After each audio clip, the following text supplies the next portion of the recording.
Seçimin Gücü Michael Hayter. Seçimin Gücü adlı eseri, çeşitli alanlarda yeterince temsil edilmeyen veya iş yerinin kültürüne uyum sağlamakta zorluk yaşayan profesyoneller için gerçek bir kılavuzdur. Uygulanabilir bir dizi prensip ile her isteyen kişinin kişisel sorumluluğu üstlenerek iş yerinde karşılaşılan zorlukların üstesinden gelebileceğini öğretmektedir. Seçimin Gücü isimli bu kaynak, kendilerini yeterince temsil edilmemiş hisseden ya da iş yerinde uyum sorunları yaşayan profesyoneller için adeta bir rehber niteliğindedir. Kullanıcı dostu bir dizi, temel prensipten yola çıkarak her bireyin kişisel sorumluluğunu alarak iş yerinde karşılaşılan zorlukları aşabileceğine dikkat çeker.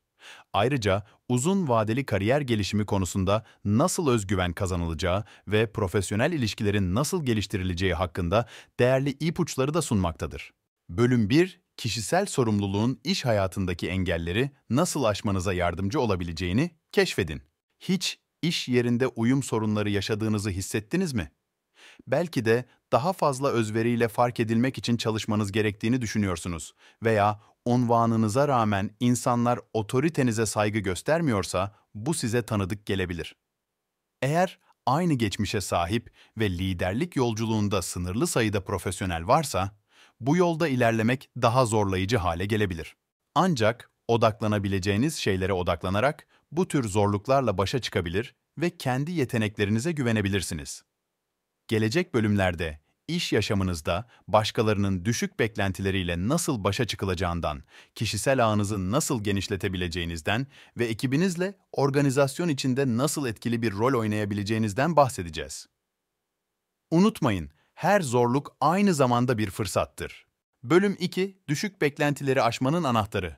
Kendi kontrolünüzdeki şeylere odaklanın. Hadi bir düşünün, iş dünyasında oldukça yetenekli ve kariyerinizde çıkışta olan birisiniz. Sizi birinci sınıf bir şirket işe aldı ve yeni işinize dolu dizgin başlıyorsunuz. Ancak işe başladığınızda aralarında çok az sayıda çeşitlilik gösteren çalışanlardan biri olduğunuzu fark edersiniz. İlerleyen zamanlarda diğer iş arkadaşlarınızın işe daha fazla uyum sağladığını ve size verilen destekten yoksun kaldığınızı düşünürsünüz. Belki de bazı sorunlara takılıp kaldığınızda, ki bu tür durumlar herkesin başına gelebilir, bu size hevesinizi kaybettirir. Her şeyi bırakmanız gerektiğini mi düşünüyorsunuz? Belki de sizi etkisi altına alan düşük beklentilerin tuzaklarına düştüğünüzü anlamalısınız.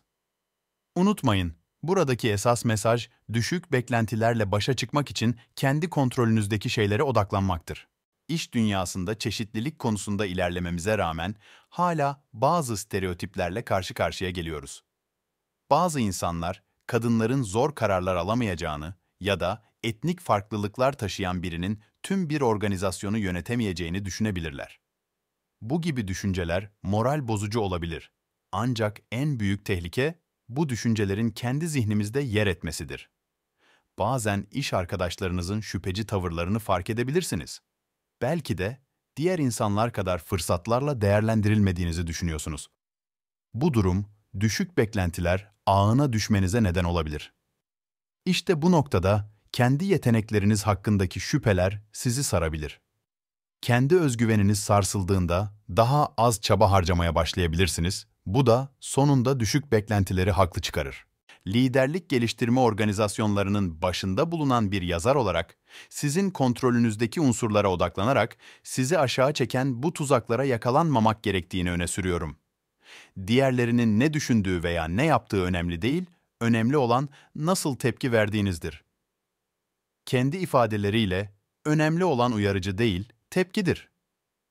Bu kitapta önerilen tepki, kendi kariyerinizin başarısını kişisel sorumluluğu üstlenmekte ve olası fırsatların sınırlarını genişletmektedir.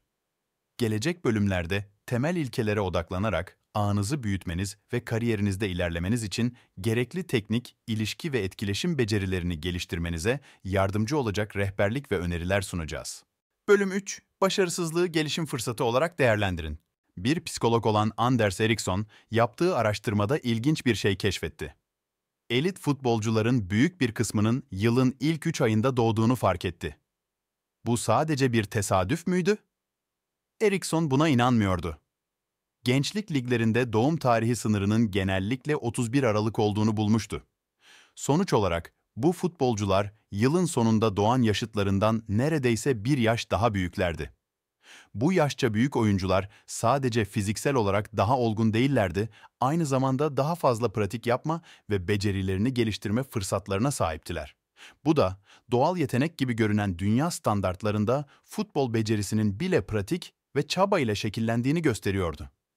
Ana mesaj şu: başarısızlığı sadece bir beceri eksikliği olarak görmeyin, aksine nasıl daha iyi olabileceğinize dair bir geri bildirim olarak değerlendirin. Hiçbir enstrüman çalma veya yeni bir dil öğrenme gibi bir şeyi denemeye çalıştınız mı ve ilk denemeleriniz başarısız olduysa, hemen "bu iş bana uygun değil" diye düşündünüz mü? Bu yaklaşım, sabit bir zihniyetin bir örneğidir. Başarısızlığın becerilerinizin doğuştan sınırlı olduğuna işaret ettiği inancıdır. Sabit bir zihniyet, özgüveni zayıflatır ve öğrenme ve gelişmeye engel olur. Bunun yerine özgüven inşa etmek için olumlu bir geri bildirime veya kapasite geliştirici zihniyet olarak adlandırılan şeye odaklanmak daha faydalıdır. Bu yaklaşım, başarısızlığı potansiyelinizin bir göstergesi olarak görmek yerine nasıl gelişebileceğinize dair bir geri bildirim olarak görmeye odaklanmanızı sağlar. Uzun vadeli büyüme ve gelişme açısından kapasite geliştirici bir zihniyet oldukça önemlidir. Bu nedenle bir şeyde başarısız olduğunuzda hemen "asla yeterince iyi olamam" veya "bu iş bana uygun değil" demek yerine bir öğrenme fırsatı olarak görmeye çalışın. Bunun için başarısızlık sonrası 3 soru sormaya başlayabilirsiniz. Ne oldu? Neden oldu? Nasıl daha iyi olabilirim? Deneyimin sağladığı geri bildirime odaklanmak, özgüveni artırıcı bir düşünce sürecini kolaylaştırır. Örneğin, yeni bağlantılar kurmak konusunda zorlandığınızı fark ederseniz, hemen "bu konuda asla iyi olamam" demek yerine neleri farklı yapabileceğinizi düşünmeye başlayabilirsiniz. Eğer daha önce bu konuda fazla çaba sarf etmediyseniz, bu konuyu bir hedef olarak belirleyebilirsiniz. Olumsuz düşünceyi proaktif eyleme dönüştürdüğünüzde kontrol sizde olur ve özgüveninizi artırırsınız. Bölüm 4. Net bir hedef belirleyerek çabalarınızdan en iyi sonuçları alın. Germain, uzun yıllar boyunca bir sigorta şirketinde çalışmıştı ve işinde oldukça başarılıydı. Belki de fazla başarılıydı. Genellikle yöneticisinin beklentilerini karşılamak için mesai saatleri dışında bile çalışmalarını düzeltirdi. Bu, 5 yıl boyunca aynı rutini tekrarlayarak büyük bir zaman dilimini aynı iş üzerinde harcadığı anlamına geliyordu. Sonra bir gün yöneticisi yazılım değerlendirmesi üzerinde çalışan bir ekibe katılma fırsatını ona sundu.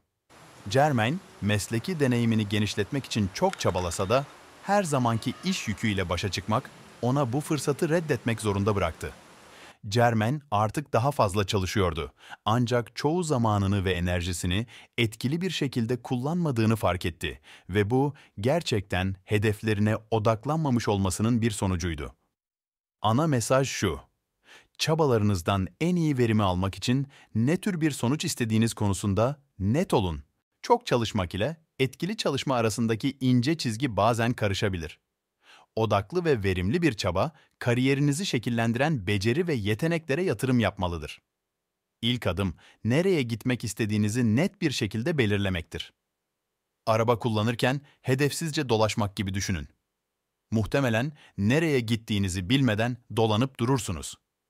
Aynı şekilde kariyerinizin nereye gitmesini istediğinizi bilmeden stratejik olmak zordur ve başkalarının sizi desteklemesini sağlamak da.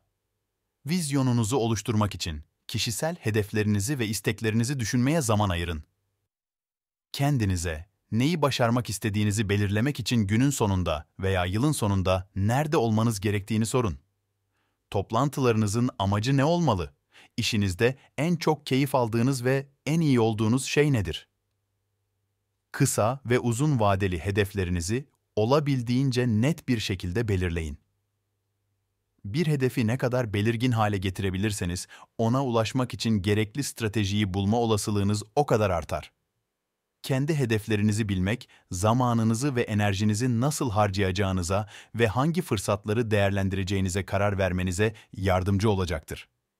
Sonuç olarak, vizyonunuz, hedeflere doğru ilerlerken atacağınız en önemli adımlardan biridir. Bölüm 5. İlk adımı atarak rahatsız edici olsa bile profesyonel ilişkiler kurun. Eduardo, Meksika kökenli bir Amerikalı olarak Ohio'da yeni bir terfi fırsatı yakalamıştı. Teksas'ta köklü bir ailesinden ve sıkı bağlara sahip arkadaşlarından oldukça uzaktaydı. Eduardo, yeni işinde 6 ay geçirdikten sonra iş arkadaşlarının hala mesafeli davrandığını ve hatta bazılarının ona güvenmediğini hissetti. Aynı zamanda mahallelerinde tek Hispanik aile olduklarını biliyordu. Teksas'ı özledikçe terfinin bir hata olup olmadığını düşünmeye başladı. Bir yazar Eduardo'ya bazı önerilerde bulundu. Ona durumunu tersine çevirmek için gerekli olan her şeye sahip olduğunu söyledi. Eğer iş arkadaşları size yardım etmiyorsa, o zaman Eduardo'nun adım atması gerekti. Ana mesaj şu: ilk adımı atarak rahatsız edici olsa bile profesyonel ilişkiler kurun. Yeni bir işte çalışmak ve farklı arka planlardan gelen iş arkadaşlarıyla uyum sağlamak zor olabilir. Ancak genellikle rahatsızlık hissiyle başa çıkarak ilk adımı atmanız gerekebilir. İlişki kurma süreci, konfor alanınızın dışına çıkmayı gerektirir. Çünkü ne kadar çalışırsanız çalışın, insanların sizinle çalışmaktan keyif alması ve sizi değerli görmesi önemlidir. Önceden kendinizi tanıtacak bir giriş hazırlayın, bu giriş işinizi, kariyer hedeflerinizi ve kişisel özelliklerinizi içersin. Mesleki ve teknik yeteneklerinizi düşünün, ancak en önemlisi sizi farklı ve ilginç kılan şeyleri ön plana çıkarın. Örneğin, hobileriniz, düşünceleriniz veya ilginç anılarınızı paylaşmak işe yarar. Herhangi bir pozisyonun arkasında ilginç ve ilham verici kişilerle tanışmak isteyen insanlar bulunur. Bir örnekle sessiz ve mütevazı bir yöneticiden bahsediliyor. Hafta sonlarını motosiklet yarışlarına katılarak geçiriyormuş. Bu adamın tutkuyla dolu bir şekilde yarış yaparken ki görüntüsü kesinlikle unutulmaz bir ilk izlenim bırakırdı. Bu tür fırsatlardan en iyi şekilde yararlanmak için en iyi ilk izleniminizi önceden hazırlamak önemlidir. Ancak her ilişki gibi profesyonel ilişkiler de insanların birbirlerini tanıyarak ve zamanla güveni kazanarak inşa edilir. Bölüm 6. Ortak noktaları keşfederek profesyonel ilişkilerinizi güçlendirin. Darnell, bir yönetici olarak çalıştığı imalat şirketiyle uzun süredir tedarikçisi olan bir firma arasındaki sorunlu bir anlaşmazlığın ortasındaydı. Durum o kadar gerginleşmişti ki her iki taraf da ilişkiyi sonlandırma tehdidinde bulunuyordu. Ancak Darnell, bu çözümün her iki taraf için de hata olacağına inanıyordu. Bu nedenle her iki tarafı da bir araya getirip 2 ayrı toplantı düzenledi. 2 toplantıda da her iki tarafın birbirinin başarısı için ne kadar kritik olduğunu vurguladı. Darnell'in şirketi, tedarikçinin en büyük müşterisiydi ve tedarikçi, şirketin sahip olmadığı teknolojik yeteneklere sahipti. Sadece bir hafta içinde Darnell'in yaklaşımı sonuç vermiş gibi görünüyordu. İki taraf, karşılıklı kazançları göz önünde bulundurarak ortak bir zemin bulmayı başarmıştı. Ana mesaj şu: daha iyi profesyonel ilişkiler kurmak için başkalarıyla ortak noktalarınızı belirleyin, ilişkilerinizi güçlendirmek için stratejik davranın. İlk adım, birlikte çalışma temelinizi oluşturacak ortak noktaları keşfetmek. Ortak noktaların çok çeşitli olabileceğini unutmayın. Sizden farklı özelliklere sahip olanlarla bile iyi bir çalışma ilişkisi kurabilirsiniz. Önemli olan karşılıklı anlayış ve destek sağlamaktır. İşbirliği için bu ortak ilgi alanlarını keşfetmek, başlamak için iyi bir yoldur. Örneğin, inisiyatif alarak yöneticinizle bir toplantı ayarlayabilirsiniz. Onun çalışma tarzını ve iletişim tercihlerini anlamaya çalışın.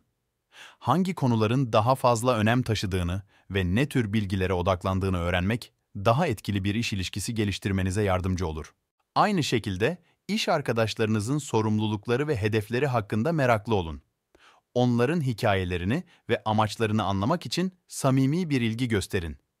Herkesi beğenmek zorunda değilsiniz, farklılıkları saygıyla karşılayarak ve bağlantı kurmanın yollarını arayarak daha iyi ilişkiler kurabilirsiniz. Güven inşa etmek zaman alır. Bu yüzden ilişki kurma becerinizi geliştirmek için farklı insanlarla daha fazla deneyim kazandıkça daha geniş bir çerçeveden bakabilirsiniz. Bölüm 7. Fikirlerinizi paylaşarak daha etkili olmanın yollarını bulun. Bir depo amiri olan genç bir çalışan, şirketinin süreçlerini geliştirmekle görevli yeni bir komiteye katılmak üzere görevlendirildi. İlk başta bu görevi reddetmeyi düşünüyordu. Ancak yazar ona cesaret vererek neden bu fırsatı değerlendirmemesi gerektiğini sordu. Neden daha görünür ve etkili olmak için çaba harcamıyordu? Yazarın önerisini dinleyen amir, komiteye katıldı. Meslektaşlarının görüşlerini öğrenmeye başladıkça sorunlara çözümler düşünmeye başladı. Bir komite toplantısında bir çözüm önerdi ve daha sonra bunun uygulamaya konulduğunu gördü. Siz de etkili bir şekilde olmayı seçmek için onun gibi yazarın tavsiyelerini izleyebilirsiniz. Ana mesaj şu: fikirlerinizi paylaşarak ve katkıda bulunarak daha etkili olmanın yollarını bulun. Mesleki gelişimin üçüncü ve son ayağı, etkileme yeteneğinizi geliştirmektir. Bu adım, etki yaratma kararı ile başlar ve genellikle en zor adımdır. Eğer daha önce arka planda çalışmaya ve başkalarının kararlarına güvenmeye alışmışsanız, daha fazla kontrol sahibi olmak ve liderlik rolünü üstlenmek ilk başta zor olabilir. Özellikle eğer fikirlerinizi duyurmak için daha fazla çalışmanız veya ilk etapta görünür olmak için çaba sarf etmeniz gerekiyorsa. Ancak sessiz kalırsanız insanlar fikirlerinize başvurmamaya başlar ve organizasyon içinde görünmez olma riskiyle karşı karşıya kalırsınız.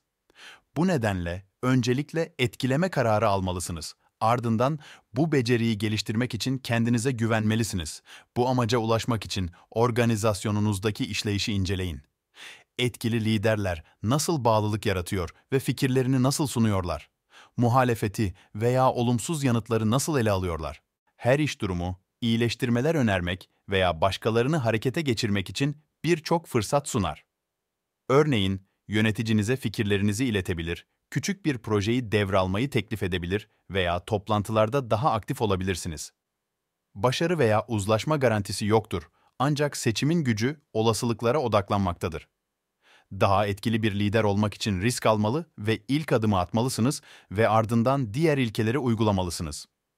Herhangi bir engel ne olursa olsun, sizi bir vizyon geliştirmekten, profesyonel ilişkilerinizde proaktif olmaktan ve sesinizi duyurmaktan alıkoymasına izin vermemelisiniz. Bu bölümlerdeki temel mesaj net: iş yerinde hafife alınıyor olun ya da ekibinize uyum sağlamakta zorlanıyor olun, iş hayatındaki sorunlarla yüzleşebilirsiniz.